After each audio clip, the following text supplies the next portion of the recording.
Teknologi Dirjen Pencegahan Penyakit, juga didampingi oleh Prof. Agus. Beliau adalah saat ini sebagai Ketua Komite Penanggulangan Penyakit Respirasi dan Dampak Polusi Udara. Kita singkat P2RDPU ya, atau PPRDPU, Penanggulangan Penyakit Respirasi dan Dampak Polusi Udara.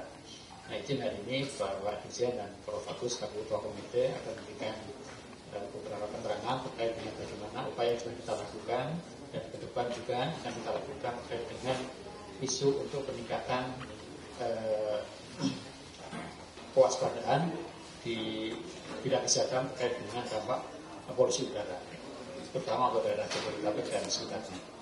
Nah, untuk pertama akan memberikan izin kesempatan Pak Dirjen untuk memberikan dukungan dan juga sekaligus pengantar.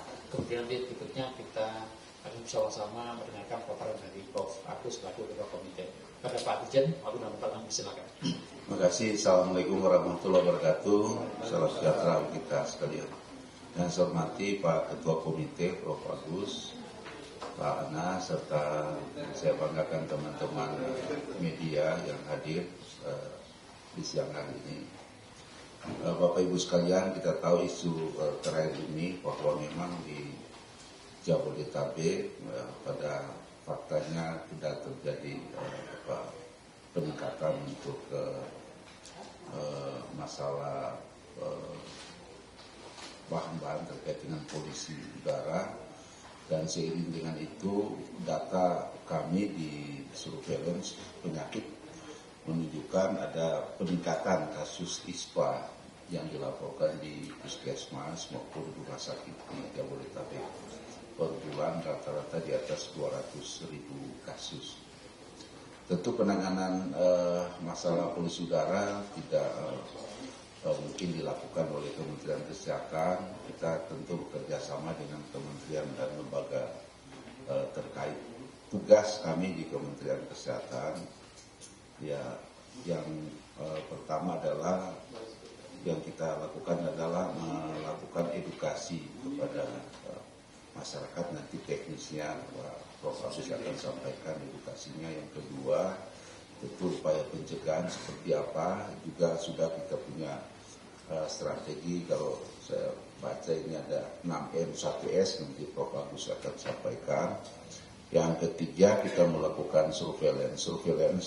Yang sebelum surveillance itu bagaimana kita melakukan bekerja sama untuk melakukan pemantauan terkait dengan terutama PM2.5 ya, itu akan kadarnya di Jabodetabek kita melakukan deteksi pengukurannya. Tentu bukan cuma Kementerian Kesehatan, kita akan bekerja dengan kementerian lainnya. Yang berikut adalah bagaimana kita melakukan surveillance terus-menerus per minggu terkait dengan ISPA dan pneumonia. ISPA-nya di puskesmas dan pneumonia di rumah sakit. Nanti sesudah pemantauan kasus ini melalui UKM, melalui sistem kewaspadaan dini dan respons, kita akan melakukan upaya penanganannya. Prof. Agus nanti akan jelaskan nanti ISPA-nya di puskesmas, penanganan ISPA seperti apa, dan juga penanganan pneumonia di rumah sakit khususnya di Jabodetabek. Akan kita inventarisir kemampuan rumah sakit semua yang bisa menangani pneumonia khususnya di Jabodetabek. Saya kira untuk peran Kementerian Kesehatan di situ, dan kita Pak Menteri dengan respon cepat membentuk komite, dan sampaikan Pak Anas tadi, Komite Penanggulangan Penyakit Respirasi dan Dampak Polusi Udara, dan ketuanya ada Prof. Agus. Untuk itu detailnya terkait dengan penanganan dampak polusi udara bagi kesehatan masyarakat akan disampaikan langsung oleh Ketua Komite. Kami persilakan Prof. Agus. Silakan lanjut Prof. Agus. Beliau selain Ketua Komite juga tadi adalah Direktur Utama Rumah Sakit Persahabatan ya. Nama lengkapnya adalah Profesor Dr. Agus Dwi Susanto, spesialis paru konsultan. Silakan Prof.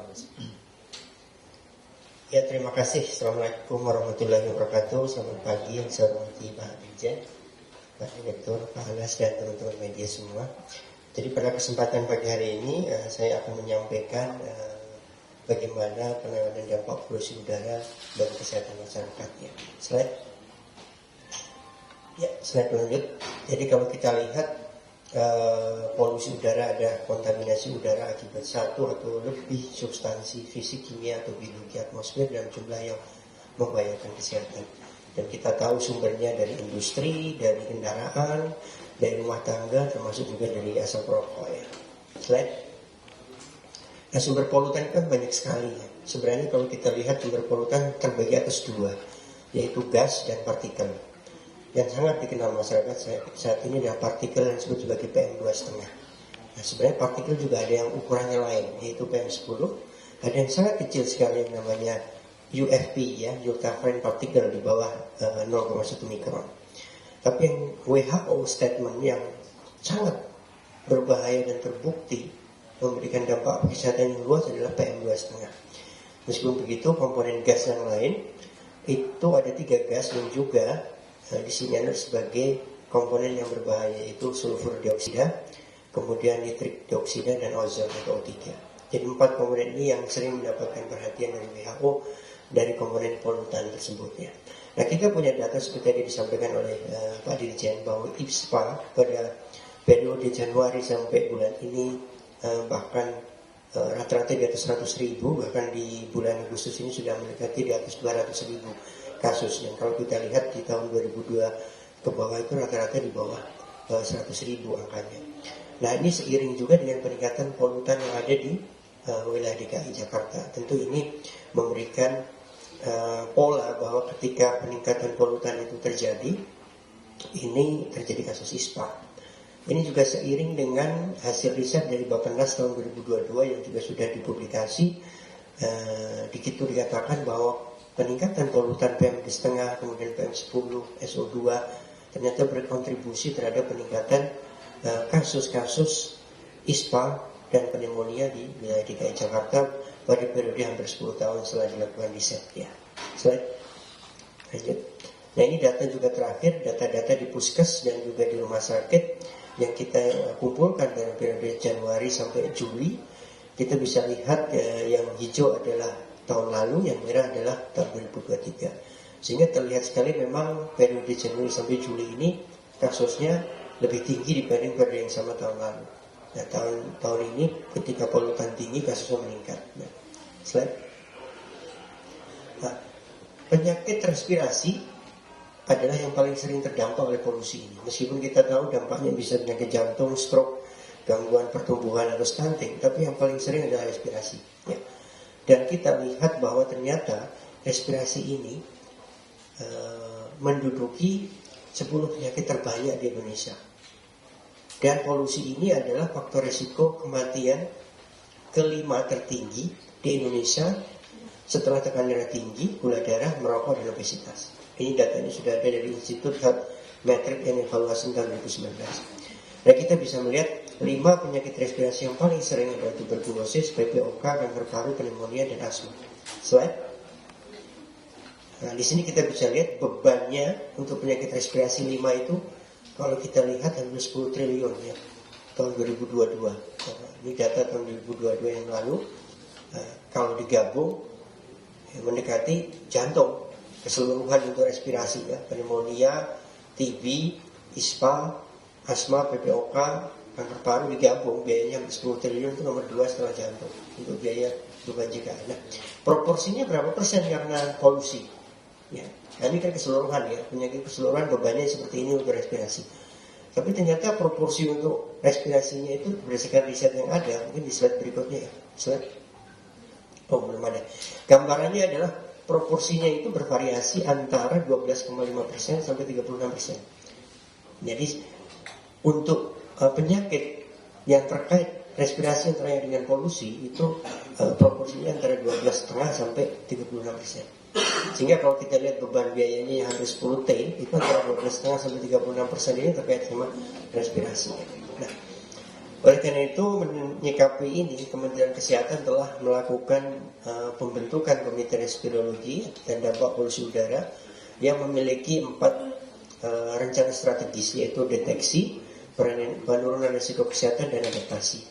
Deteksi yaitu dengan tadi sebagai Pak Dirjen, kita membantu untuk pemantauan kualitas udara di wilayah DKI khususnya, ya, nanti akan dilakukan pemasangan di puskesmas atau rumah sakit sebagai upaya membantu kementerian lain dalam upaya mendeteksi polusi udara. Yang kedua, mengembangkan sistem peringatan dini terintegrasi yang nantinya data-data polutan itu baik dari kementerian terkait dan juga dari Kementerian Kesehatan itu nanti terintegrasi dengan Satu Sehat, masyarakat bisa langsung terwarning kondisi saat ini tidak sehat, apa yang harus dilakukan.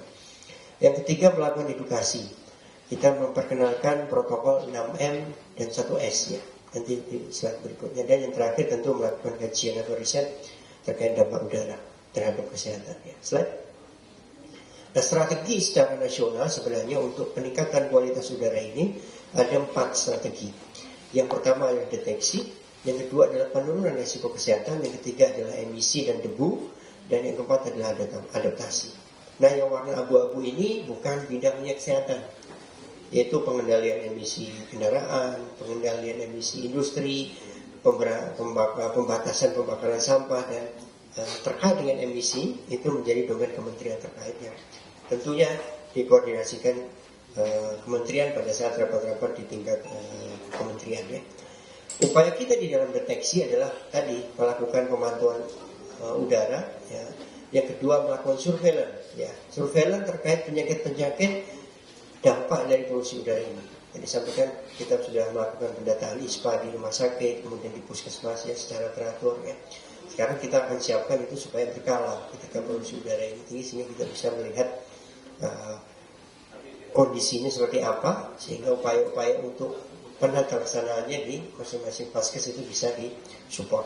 Yang kedua adalah penilaian risiko kesehatan, itu kita lakukan dengan peringatan dini yang kita akan siapkan early warning system dengan menyiarkan hasil-hasil pemantauan udara dan juga peringatan apa yang harus dilakukan oleh masyarakat secara periodik. Kemudian melakukan promosi kesehatan, ya, upaya-upaya untuk protokol kesehatan yang harus dilakukan melalui berbagai media, dan ini sudah dilakukan oleh Biro Komunikasi Kemkes, baik itu dalam bentuk Instagram, kemudian webinar, ataupun juga melalui sebaran-sebaran dari flyer digital, ya, itu dilakukan. Yang terakhir adalah adaptasi. Yang bisa dilakukan adaptasi adalah menyediakan pelayanan kesehatan bagi masyarakat atas penyakit-penyakit yang muncul atau terkait akibat polusi udara. Ya, yang juga didukung oleh riset-riset yang akan kita lakukan. Slide. Nah, ini adalah protokol 6M1S ya. Jadi apa yang bisa dilakukan oleh masyarakat di dalam protokol kesehatan ini menghadapi polusi udara? Satu, memeriksa secara rutin kualitas udara, bisa melalui aplikasi atau web. Kenapa dilakukan? Karena kalau kita ingin beraktivitas keluar ruangan, pastikan kualitas udara ini seperti apa. Kalau misalnya bagus, tidak perlu pakai masker. Tapi kalau misalnya kualitas udaranya tidak sehat, maka pakailah masker. Itu nanti masuk ke protokol yang kelima ya. Yang kedua adalah tentu mengurangi aktivitas luar ruangan dan menutup ventilasi rumah, kantor, sekolah pada saat kualitas luar ruangannya itu jelek. Yang ketiga adalah menggunakan penjernih udara dalam ruangan. Karena ternyata riset-riset ketika kualitas udara di luar ruangan jelek, itu bisa masuk ke dalam ruangan. Indoornya dia masuk. Oleh karena itu penjernih ruangan itu disarankan. Penjernih ruangan itu bisa secara alami menggunakan tanaman atau bisa juga menggunakan alat-alat elektronik yang tersedia ya. Ya, penjernih ruangan secara elektronik. Yang keempat adalah menghindari sumber polusi. Ya, sumber polusi ini kita harus hindari, apakah itu dari kendaraan, dari industri, termasuk sumber polusi indoor yang terbanyak yaitu asap rokok. Yang kelima adalah menggunakan masker bila kita terpapar polusi udara tinggi. Ya, ketika kualitas udara tidak sehat, berbahaya, pakailah masker kalau aktivitas keluar. Yang keenam adalah perilaku hidup bersih dan sehat. Tujuannya apa? Karena faktor eksternal ini bisa menimbulkan penyakit kalau daya tubuh kita jelek. Oleh karena itu daya tubuh kita harus diperkuat dengan pola hidup sehat. Makan cukup, minum air cukup, ya, cukup bergizi, istirahat cukup, ya, tidak mengkonsumsi makanan yang tidak sehat, misalnya minum alkohol itu tidak dilakukan, termasuk tidak merokok. Ya. Dan yang terakhir adalah 1S. 1S adalah upaya untuk early detection. Karena kita tidak tahu sudah berapa banyak orang terekspos terpajang yang menimbulkan gejala. Oleh karena itu segera konsultasi daring ataupun luring tenaga kesehatan jika muncul keluhan-keluhan pernapasan. Oleh karena itu kita harus sama-sama mempromosikan protokol 6M1S ini kepada masyarakat di dalam menghadapi polusi. Nah, ada perhatian khusus pada 4 populasi ya. 1 adalah ibu hamil, 2 adalah geriatrik lanjut usia, 3 adalah anak-anak, 4 adalah yang sudah memiliki penyakit sebelumnya. Bisa punya sakit asma, sakit TBC, sakit jantung. Ini ada populasi-populasi rentan. Protokol kesehatan pada populasi yang rentan ini harus dilakukan pada level 1 level lebih rendah dari kualitas udara yang ada. Kalau kita melakukan protokol kesehatan ini pada saat kualitas udara tidak sehat, maka pada kelompok rentan adalah ketika kualitas udaranya tidak sehat pada kelompok sensitif. Kalau teman-teman media bisa lihat bahwa di dalam klasifikasi kualitas udara itu ada yang sehat, sedang, tidak sehat kelompok sensitif, tidak sehat berbahaya, sangat berbahaya. Nah, pada kelompok yang rentan ini, ketika kualitasnya tidak sehat pada kelompok sensitif, dia sudah melakukan protokol ini. Kalau kita yang kurang sehat, protokol ini pada saat tidak sehat. Ya, ketika kualitas udaranya sedang tidak sehat, kategorinya PM2,5 55,5 meter kubik. Ya, slide. Nah, berikutnya kita sedang siapkan, ya, kita sedang mempersiapkan early warning system, ya. Integrasi data-data yang ada dengan suatu sehat dari kementerian, kemudian memberikan warning kepada masyarakat. Dan warning ini nanti bisa langsung keluar ketika kualitas udara Anda tempat tinggal jelek, dia akan keluar notifikasi. Apa yang harus Anda lakukan? Nah, ini kita sedang siapkan konsepnya, dan teman-teman dari Keslink juga sudah berkoordinasi. Nanti kita ada upaya, semoga ada waktu dekat ini sudah akan keluar sistemnya, early warning system. Nah, early warning system secara digital bisa seperti ini. Nah, early warning system juga bisa dilakukan secara manual. Tentunya nanti harus berkoordinasi dengan pemerintah-pemerintah daerah. Apakah peringatan dini ini bisa dalam bentuk sirine, misalnya diberikan sirine ketika kualitas udara yang jelek, kemudian akan keluar selebaran-selebaran apa yang harus dilakukan. Kita konsep seperti ini lah, tetapi Kemkes secara nasional menyiapkan early warning system yang terintegrasi dengan data satu sehat, bisa dari handphonenya masing-masing. Ya. Slide. Nah, ini kesimpulannya, apa yang sudah Kementerian Kesehatan lakukan untuk masalah kesehatan. Tentu yang pertama membentuk Komite Penanggulangan Penyakit Respirasi dan Dampak Polusi Udara pada tanggal 14 Agustus 2023 yang beranggotakan pakar-pakar penyakit pernapasan, pakar-pakar kesehatan, termasuk pakar kesehatan lingkungan juga terlibat, dan juga lembaga teman-teman dari lembaga sosial masyarakat kita libatkan di dalam komite ini. Yang kedua, mendorong masyarakat untuk memakai masker apabila beraktivitas luar ruangan ketika polusi udara tidak sehat. Juga mendorong supaya ketersediaan masker ada di seluruh wilayah Indonesia, khususnya yang sedang ada masalah polusi. Kita tahu sekarang polusi bukan hanya di kota Jakarta. Anda bisa lihat data quality index di Indonesia mana-mana yang polusi. Apalagi sekarang juga mulai ada kekeringan, beberapa wilayah Indonesia kebakaran hutan itu polusi juga. Dan itu menjadi perhatian kita. Ketersediaan masker wajib untuk pemerintah daerah dan instansi-instansi untuk menyiapkan jangan sampai terjadi kekosongan. Ya. Yang ketiga, menyiapkan fasilitas pelayanan kesehatan. Kita sudah menyiapkan edaran untuk memberitahukan kepada seluruh dinas kesehatan dan fasilitas pelayanan kesehatan supaya bekerja sama di dalam menerima pasien-pasien yang terdampak dari polusi ini dan datang ke rumah sakit. Secara prinsip seluruh sumber daya manusia, fasilitas penunjang dan juga obat-obatan tersedia untuk masalah-masalah dampak dari polusi udara ini, mulai dari ISPA, asma, PPOK, juga mungkin masalah jantung. Kita sudah ada fasilitas dan obat-obatan untuk itu.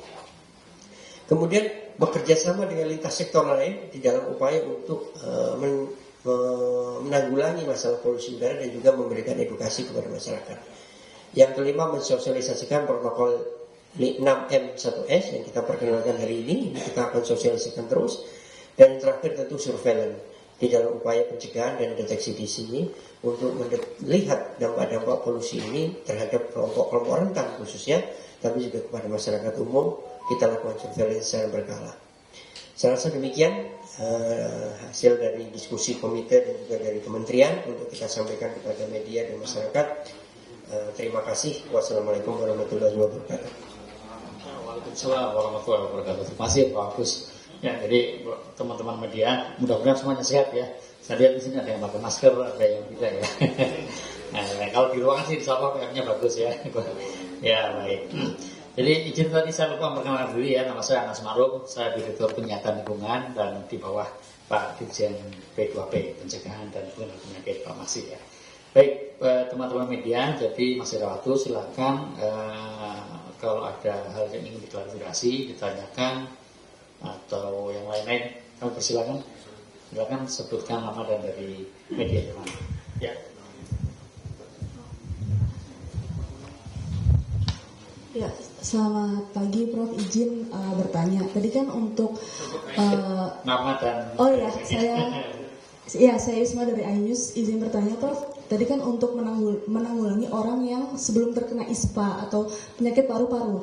Nah, ini yang sudah terkena penyakit ISPA untuk mengatasi supaya dia tidak kambuh lagi, apalagi polusi udara kan ini juga semakin memburuk setiap harinya. Ini gimana Prof untuk menanggulanginya? Terima kasih.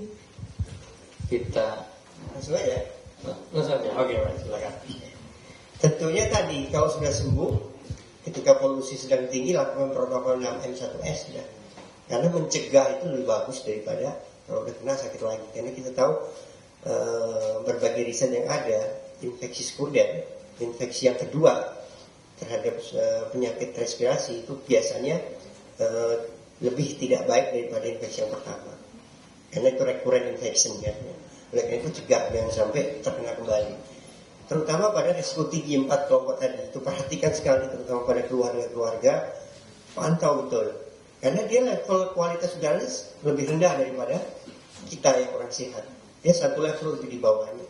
Sehingga perhatikan betul ketika kelompok 4 tadi itu melakukan aktivitas di luar rumah, keluarga harus nyetin pakai masker. Kalau pakai kendaraan tertutup, AC-nya resirkulat. Tolong gambarnya yang panas diputar itu ya. Kalau enggak udara luar masuk, malah yang ada dalam mobil isinya polutan semua karena dari luar masuk ke dalam. Enggak boleh, dia harus pakai gambar yang resirkulat udara dari dalam ke dalam. Terus jendelanya ditutup supaya udara di dalam fresh. Itu ketika kita berhadapan. Jadi kuncinya protokol 6M 1S untuk mencegah dampak kesehatan. Meskipun kita juga tidak bisa menjamin 100%, karena kan terjadinya ISPA itu bisa tidak karena polusi, karena polusi berperan hanya 12,5 sampai 36% ya.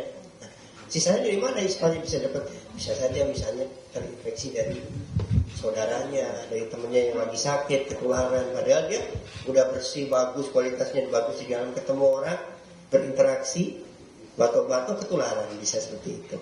Oleh karena itu, upaya-upaya tidak mencegah ini terkait polusi 6M1S. Ditambah ketika ada yang sedang sakit, ya kita harus memproteksi supaya nggak tertular. Yang sedang sakit suruh pakai masker, walaupun misalnya dalam ruangan ya. Kalau dia, kita harus kebiasaan juga. Kalau lagi sakit batuk, pilek, sakit tenggorokan, harus berempati pada sekitarnya. Kita pakai masker. Karena kita nularin pada orang gitu loh. Itu yang penting. Ada standar maskernya nggak Dok? Oke, standar untuk polusi ya. Saya ada gambarnya kemarin ya Bu. Di belakang nih kalau nggak salah. Ya silakan, coba ditampilin. Ya ini pertanyaan bagus Mbak. Standar masker apa yang bisa dipakai oleh masyarakat ya? Jadi pada prinsipnya standar masker ini adalah yang mampu memfiltrasi terhadap PM2,5 ya. Itu yang kita rekomendasikan. Nah, ini gambar beberapa masker ya. Jadi ada kelompok masker itu satu yang disebut sebagai respirator ya. Respirator ini beberapa jenis, yaitu respirator elastomerik, respirator tipe N95, KN95, KF94 itu semua direkomendasikan. Hanya saja ini tidak nyaman, kan pengap. Oleh karena itu kami lebih merekomendasikan kelompok-kelompok ini itu pada pekerja yang di luar ruangan. Jadi orang-orang yang kerjanya lama, misalnya 8 jam di jalanan ya, penyapu jalan, atau misalnya dinas perhubungan di pinggir-pinggir jalan, ngatur-ngatur, atau polisi, pakainya minimal salah satu lah dari 4 ini, karena dia lebih proteksinya. Sedangkan kalau masyarakat kan keluar tidak sampai 8 jam, maka kita berikan rekomendasi yang lebih ringan yang ada di bawahnya, yaitu satu, bisa menggunakan face mask yang memiliki kemampuan filtrasi PM2,5 ya. Jadi kayak masker biasa, tapi dia mampu memfiltrasi sampai 95% lebih. Nah di sini sebenarnya banyak produknya itu dari Jepang. Ada satu merek yang, tapi saya nggak boleh nyebutin mereknya di sini ya. Ada satu merek yang sudah beredar di Indonesia, seperti masker bedah tapi punya filtrasi terhadap PM2,5 ya. Nanti kalau mau di belakang layar cari mereknya ada. Ya. Yang kedua adalah masker yang namanya Enhanced Performance Face Covering ya, gambarnya seperti di situ, yang bawa EPBFC ya, kemampuan filtrasinya 50-80%. Kemudian yang berikutnya adalah masker kain tapi diselipin filter. Jadi kalau Anda lihat di toko online, itu ada masker kain yang belakangnya ada tempat selipan filter. Nah, diselipin filter PM2,5, dijualnya juga murah sekitar 7.000 sampai 10.000 lah satu filter PM2,5. Nanti setiap 12 jam nanti, setiap 12 jam nanti kalau dia aktivitas. Itu kemampuannya sampai 95% proteksi.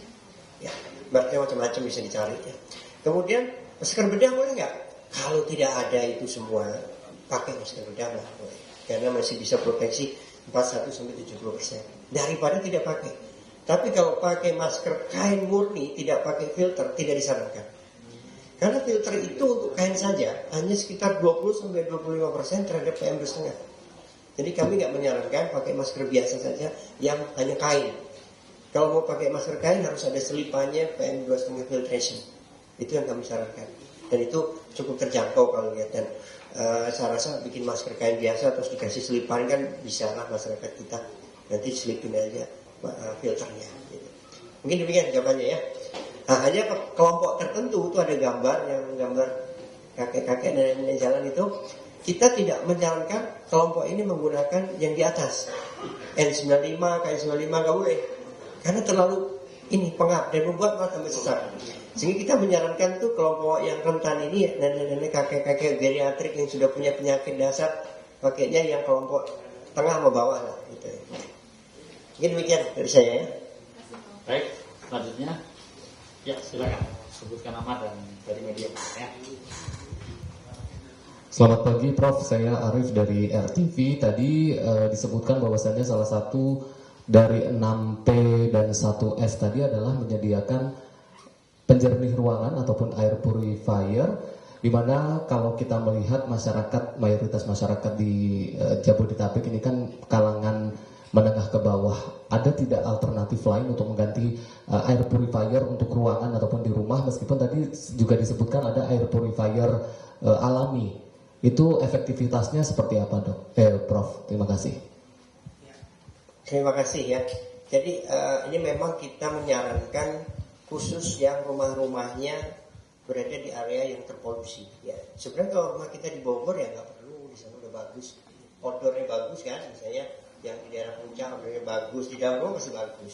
Sebenarnya kalau kita mau pakai penjernih udara, yang pertama dilakukan adalah mengukur dulu berapa kualitas udara dalam ruangan kita. Kalau bagus nggak perlu pakai, itu satu yang kita lakukan. Pastikan dulu kualitas udara kita. Tapi kalau kualitas udaranya tidak bagus, ya bisa pakai alami, tanaman-tanaman. Ya banyak lah bisa dicari di internet. Salah satunya lidah buaya, lidah mertua gitu kan, itu udah bisa dipakai. Kemudian yang kedua pakai yang pakai mesin air purifier. Ya itu yang bisa dipakai yang memang bisa beli. Yang tidak bisa beli pakai tanaman-tanaman itu. Nah efektivitasnya seberapa besar ya? Menurut riset yang ada dari NASA ya, itu cukup efektif bisa menyaring polutan itu bahkan bisa sampai 60-70%. Memang masih di bawahnya air purifier yang mesin ya. Tapi daripada tidak sama sekali Anda bisa pakai itu. Hanya tolong diperhatikan betul pemeliharaan tanaman ya. Kalau tidak dipelihara yang baik nanti malah jadi sarang lumut dan itu menjadi sumber indoor pollution berikutnya. Ya, jadi harus betul-betul dirawat kalau punya tanaman. Karena kan polusi dalam ruangan itu selain debu adalah bakteri-bakteri organik yang biasanya berasal dari tanaman-tanaman yang terhirup kita akhirnya malah jadi infeksi.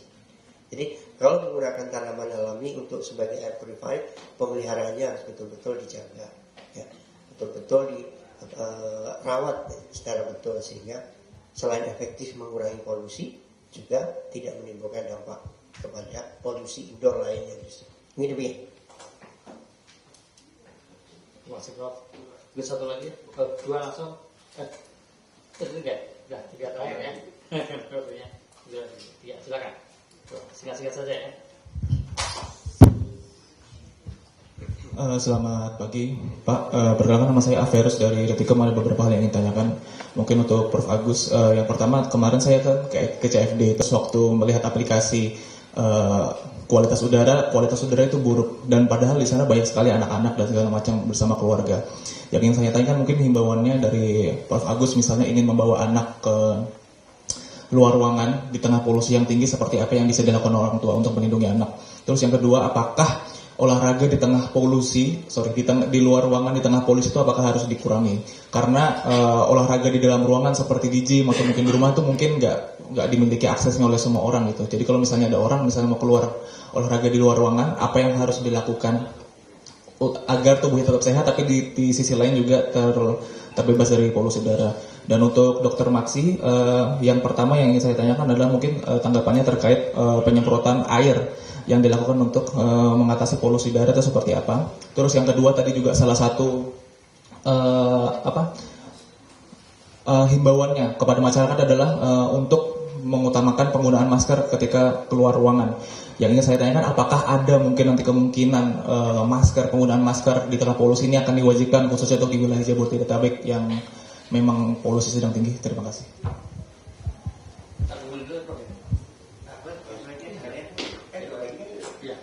Terima kasih kesempatannya. Saya Linda dari Koran Jawa Pos. Pertanyaan saya cuma satu, Prof. Jadi ini bisa untuk Prof Agus maupun Pak Maksi. Tadi disebutkan bahwa ada 200.000 orang yang terkena. Nah, itu boleh diidentifikasi lagi tidak? Apa 200 ini anak-anaknya berapa, ibu hamilnya berapa? Dan ini sampelnya diambil di puskesmas atau di rumah sakit? Terima kasih. Lagi ya? Ya, silakan.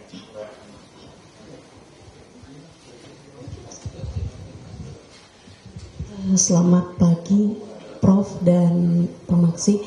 Tadi mungkin sudah ditanyakan oleh kakaknya terkait profiling kasus yang disebutkan. Saya lihat dari IDN Times, mau tanya soal lebih detail terkait profilingnya, mungkin usianya dan background kegiatannya, apakah lebih banyak melakukan kegiatan di outdoor atau tidak, dan anak-anak.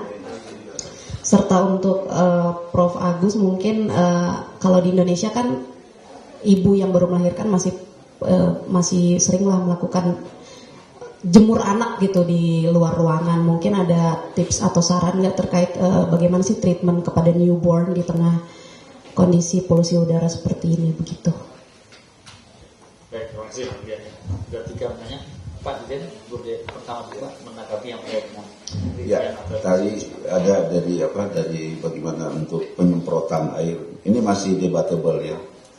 Di pengalaman di Cina, kami sudah kumpul para ahli juga, masih ada 2 yang berbeda. Kalau untuk skala kecil di industri itu bisa dilakukan.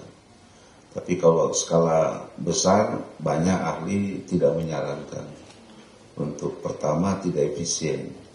Dan juga ada syarat-syarat yang harus dipenuhi. Airnya harus bersih, curahnya air itu harus tinggi, ya. Karena kalau enggak, dia akan naik ke atas justru. Jadi itu sebaiknya tidak disarankan dan tidak dilakukan untuk penyemprotan. Yang berikut tadi, apakah jadi wajib? Ya, untuk sementara ini kita berhimbau, nanti kita tunggu keputusan pimpinan tentu lebih tinggi. Tapi sekarang ini kita baru menghimbau untuk melakukan 6M 1S. Ya. Yang tadi apa yang perempuan profiling.